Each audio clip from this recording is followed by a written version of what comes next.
Hong Kong has been gripped by protests every week for the past 2 months. The first protests began early in the year. I attended one of the first major ones back on the 28th of April. This was when opposition to the extradition law amendment was beginning to gather steam, something which I covered in an earlier video. There were several protests after the 28th of April, as the government remained adamant in pushing the amendment. One on the 12th of June was attended by over 1 million people, and another on the 16th of June was attended by over 2 million people. That's nearly a third of Hong Kong's population. It was only after a group of protesters stormed and occupied the Legislative Council building on the 1st of July, and after another demonstration in Tsim Sha Tsui on the 7th of July, that Carrie Lam, Chief Executive of Hong Kong, declared the bill was dead. But this wasn't enough for many protesters who wanted it fully withdrawn. The protests continued. There was even a protest staged at the Kitchee v Manchester City pre-season friendly at Hong Kong Stadium.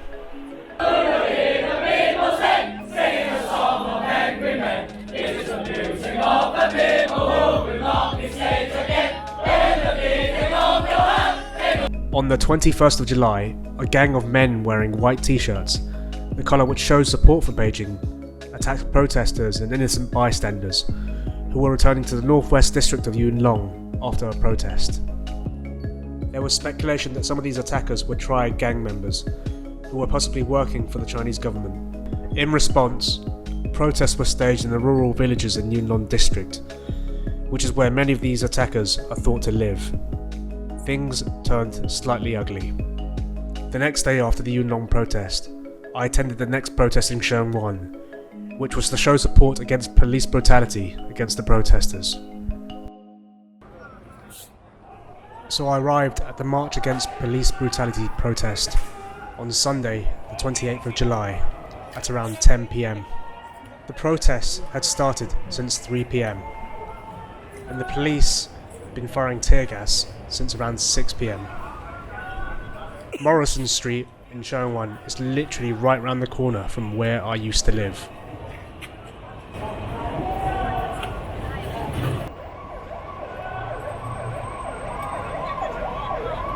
Now I just want to pause right here.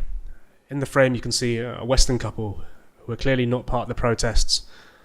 Innocent bystanders, probably tourists that have been caught up in all of this.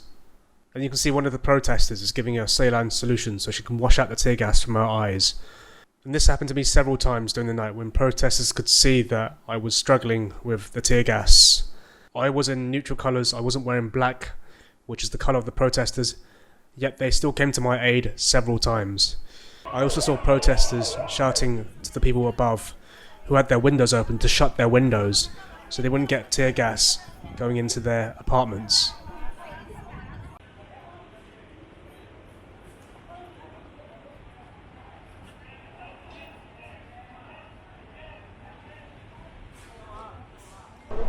You see the lights up on the bridge, that's a road bridge up ahead. The police are shining those lights and they're also firing tear gas from off the bridge onto the protests down here.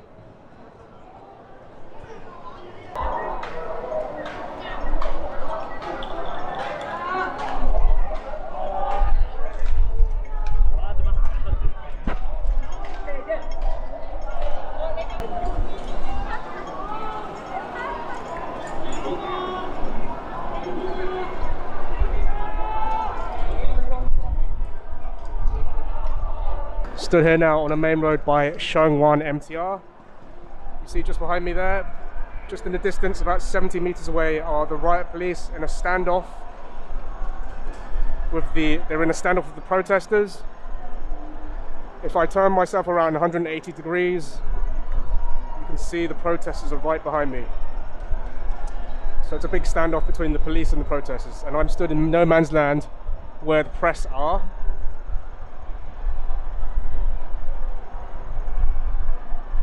A little bit nervous now because I've got this flimsy face mask for protection, whereas everyone else has got full-on gas masks and helmets. So if they start firing tear gas, I better start running. So just to make you aware, these protesters don't like getting filmed because they don't want their faces appearing in the media. There's been a few times where they've shouted at me to turn my camera off. But right now I'm getting away with it because I'm stood with all the people that are obviously press, so they think I'm press. So I've got an allowance right now.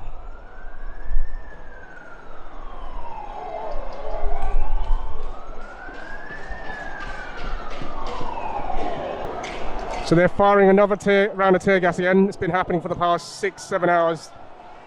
Police have been firing tear gas every 5 minutes. It's either smoke in the distance. That's the police behind the protesters. They flank the protesters and they're firing tear gas into the crowd to try and disperse everyone.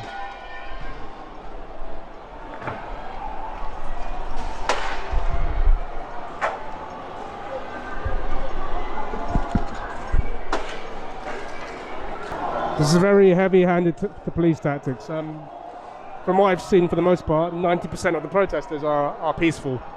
So the police are mostly firing tear gas into peaceful protesters and affecting civilians that are walking around in the area as well.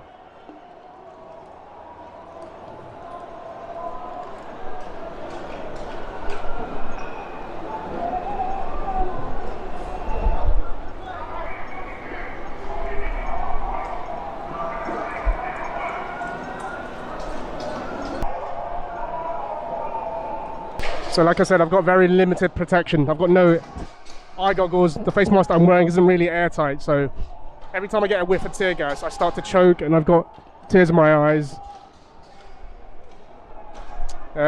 Most of the protesters here have full-on protection, so they're kind of completely immune to this gas right now. So if the tear gas gets a bit too close, I'm going to have to run. If you see this on camera, there are tear gas canisters in the air. They're going off, smoke's being released in the air.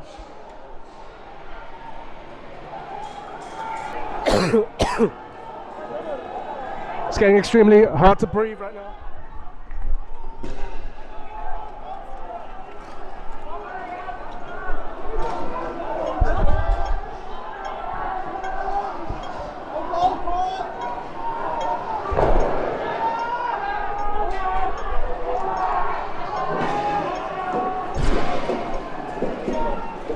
Okay, I need to run because I don't have any protection.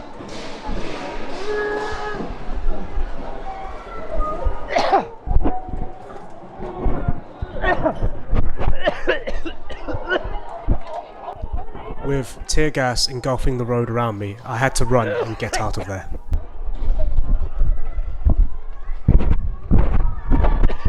With my eyes stinging and tears running down my face, I was also finding it very, very hard to breathe, choking and coughing and gasping for oxygen.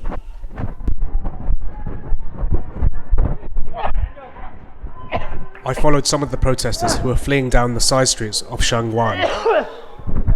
But as I went down the end of one side street, I was met with a wall of police who were also firing tear gas.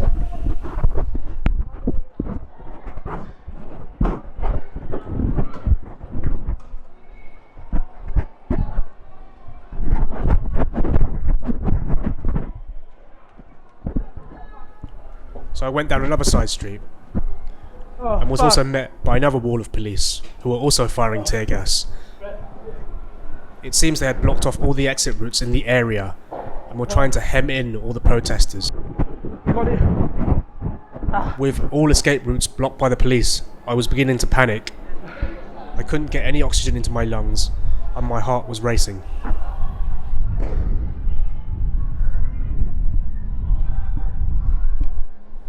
But very luckily, extremely luckily in fact, I spotted a residential building with some protesters sheltering inside. The security guard buzzed me in. I thanked him in Cantonese.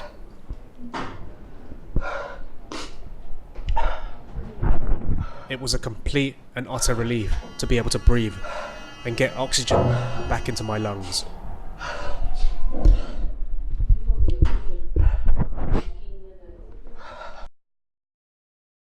So it's been 2 days after the protest. And you can see there is a big mark on my nose. That is my skin peeling off. Some people that are exposed to tear gas suffer allergic reactions to it. And for me, this has come in the form of my skin coming off my nose. I have to say, there has been an excessive amount of tear gas fired at these protests, and fired mostly at a crowd that hasn't been violent towards the police. But at the same time, I won't lie, there are people there that are being violent, that are attacking the police. But equally, there are people there that are peaceful as well. And I saw many acts of kindness as well from the protesters. So as I mentioned earlier in the video, there were people helping me to wash out my eyes when the tear gas was getting too much. Helping innocent bystanders to wash out their eyes, and getting them to their destinations, and apologising for what was happening, to what is happening in Hong Kong. So there are both, violent people, and there are peaceful people, and there are kind people. So I just want to make the world aware of what these protests are like, because the mainstream media is focusing mostly on the frontline protesters and the police, which is where a lot of the more extreme, the more violent stuff is happening. But you don't see many of the peaceful protesters at the back, or the people that are showing what the Hong Kong spirit is actually like. So I only hope that as these protests continue and I keep attending them, that I can keep filming some of these things that you don't see in the mainstream media, keep showing it to you guys. That's all I have to say on the matter. Thanks for watching this video. Please like and subscribe and comment as well if you want. Thank you for watching.